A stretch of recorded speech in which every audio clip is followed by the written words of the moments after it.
और आइए अब बात करते हैं हिमाचल प्रदेश की मंडी लोकसभा सीट की। इस सीट पर अभी पूर्व मुख्यमंत्री वीरभद्र सिंह की पत्नी प्रतिभा सिंह और विक्रमादित्य सिंह की माताजी का कब्जा है। उन्होंने ये सीट पिछले चुनाव में जीती थी, लेकिन इस बार वो शायद चुनाव मैदान में ना उतरें और इसके लिए वो काफ़ी सारी दिक्कतें भी बता चुकी हैं। भारतीय जनता पार्टी ने यहाँ से कंगना रनौत को उतारा है और कंगना रनौत को लेकर विक्रमादित्य ने एक टिप्पणी की कि वो बीफ खाती हैं। इस पर काफ़ी राजनीति हुई। जयराम ठाकुर को आना पड़ा कि वो ऐसे बयान ना दें, नहीं तो हम कार्रवाई करेंगे, लेकिन दोनों की ज़ुबानी जंग रुकने का नाम नहीं ले रही है। कंगना रनौत ने उनके जो ये बयान था कि वो बीफ खाती हैं, उसे लेकर विक्रमादित्य पर टिप्पणी की और उनको छोटा पप्पू कहकर संबोधित किया।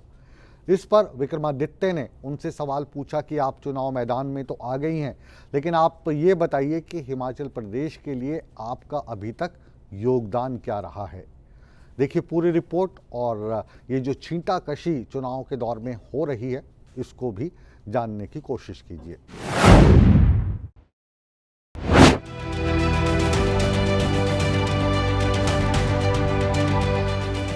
राजनीति को वैसे तो जनसेवा का माध्यम बताया जाता है, लेकिन लोकसभा चुनाव का मैदान जुबानी जंग का अड्डा बनता जा रहा है।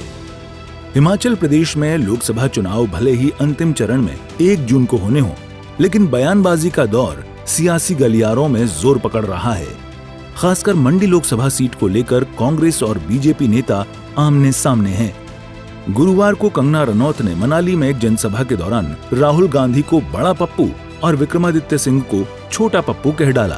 जब से मेरा नाम अनाउंस हुआ है, इनके इतनी मिर्ची लग रही है कि दिन रात मुझे अपमानित करने में कि एक बड़ा पप्पू है दिल्ली में, लेकिन हमारे यहाँ पे भी एक छोटा पप्पू है। वो कहता है कि मैं गौमांस खाती हूँ और उसके पास एक वीडियो है, तो वो वीडियो दिखाता क्यों नहीं है? उसके पास कोई तो इस चीज का प्रमाण होगा कि उसने मुझे गौ मांस खाते हुए कहां देखा। कोई रेस्टोरेंट का बिल होगा, कोई फोटो होगा, कोई इंटरव्यू होगा।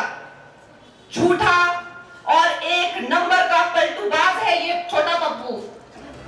इतना ही नहीं, कंगना ने दावा भी किया कि ये चुनाव जरूर जीतूंगी। ऐसे राजा बेटा मुझे बहुत मिले, लेकिन मैं चुप नहीं रहूंगी।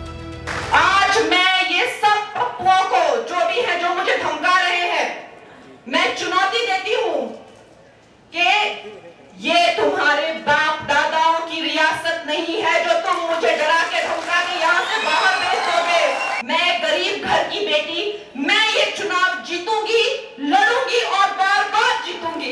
ऐसे राजा बेटा मुझे बहुत मिले हैं। वहीं विक्रमादित्य सिंह ने भी कंगना रनौत के बयान पर पलटवार करते हुए उन्हें विकास के मुद्दे पर बात करने की नसीहत दे डाली। हम आपका बहुत मान सम्मान करते हैं, मगर मैं आपको ये कह देना चाहता हूं कि हिमाचल की जनता को कोई लेना देना नहीं है कि आप क्या खाती हैं और क्या मुंबई में पीती हैं। ये हिमाचल के मुद्दे नहीं है। मेरा आपसे निवेदन रहेगा, since you are the candidate of Mandi parliament constituency from Bharatiya Janata party, please talk on issues. आपका क्या विजन है? आप क्या हिमाचल प्रदेश के लिए, मंडी संसदीय क्षेत्र के लिए करना चाहती है?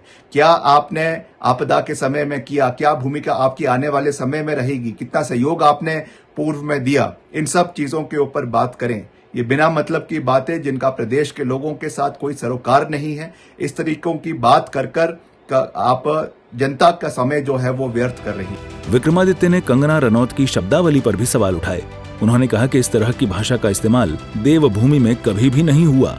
और एक कार्यक्रम में जिस तरीके की भाषा शैली का प्रयोग उन्होंने किया है, शब्दावली का प्रयोग उन्होंने किया है, खास करके हमारे लिए, कांग्रेस पार्टी के लिए, हिमाचल प्रदेश के लिए, उसके लिए मैं उनको कोटि कोटि उनका नमन करता हूं। आज तक इस तरीके की भाषा शैली का प्रयोग हिमाचल जैसी पवित्र देवभूमि में नहीं हुआ होगा। अब आपको बताते हैं कि ये विवाद शुरू कहां से हुआ था। दरअसल मंत्री विक्रमादित्य सिंह ने कंगना रनौत पर बीफ खाने के इल्जाम लगाए थे। लोक निर्माण मंत्री विक्रमादित्य सिंह ने फेसबुक पर पोस्ट कर लिखा कि हिमाचल देवी देवताओं का पवित्र स्थल है, देवभूमि है। यहाँ गौमांस का सेवन करने वाले चुनाव लड़ें ये हमारी संस्कृति के लिए चिंता का विषय है, जिसका राजनीति से कोई सरोकार नहीं है। कुल मिलाकर मनाली की जनसभा से कंगना रनौत ने बयानों के जो बाण छोड़े हैं, वो छोटे से पहाड़ी राज्य हिमाचल प्रदेश की सियासत में बयानों की बाढ़ लाने के लिए काफी हैं। वैसे हिमाचल में ये तब हो रहा है जब कांग्रेस ने एक भी उम्मीदवार हिमाचल से तय नहीं किया है। सूर्या समाचार के लिए शिमला से ब्यूरो चीफ अरुण उनियाल और कुल्लू से अनिल कांत शर्मा की रिपोर्ट।